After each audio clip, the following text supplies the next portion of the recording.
Advantages of government intervention. One, it attracts direct foreign investment. By offering transnationals tax incentives and grants, the government encourages those companies to set up in Ireland and create jobs. For example, Twitter, Google, etc. Monopolies. The government can introduce legislation to prevent monopolies forming and protect consumers from high prices. 3. Create employment. The government needs people to implement all of its activities. Number 4. Social welfare.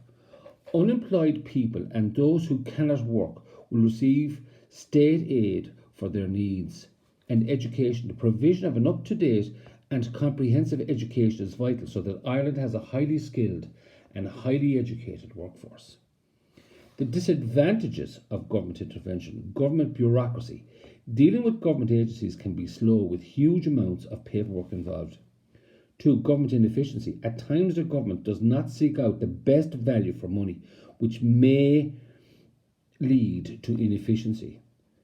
Public sector workers.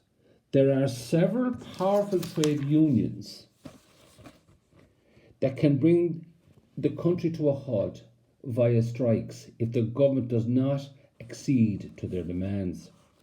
Low productivity. Pay in the public sector is fixed irrespective of the amount of work they do. Therefore, there is a possibility of low work productivity. Regulation in the Irish economy. Regulation is defined as the mechanism by which consumers' interests can be safeguarded to ensure that fair, reliable and sustainable services are delivered. A regulatory body. A regulatory body is one that has statutory recognition and has functions in at least two of the following three areas.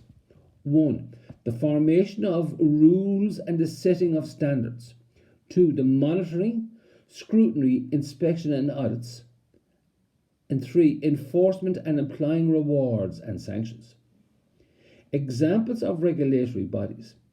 Government departments, for example, the Department of Health. Local authorities in terms of parking laws. Statutory regulation, for example, ComReg. And 4. Public sector bodies, for example, the Food Safety Authority. Other examples then of government agencies would be the Environmental Protection Agency. This public body has a wide range of functions to protect the environment. The Food Safety Authority of Ireland. This public body has responsibility for enforcement and monitoring of food safety in Ireland. The Health and Safety Authority. This public body monitors and enforces health and safety law and promotes workplace safety. The Road Safety Authority.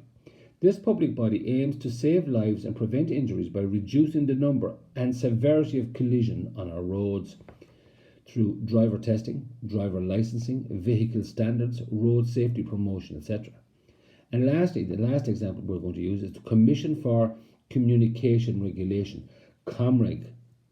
This is a statutory body set up for the regulation of the electronic communication sector and postal sector.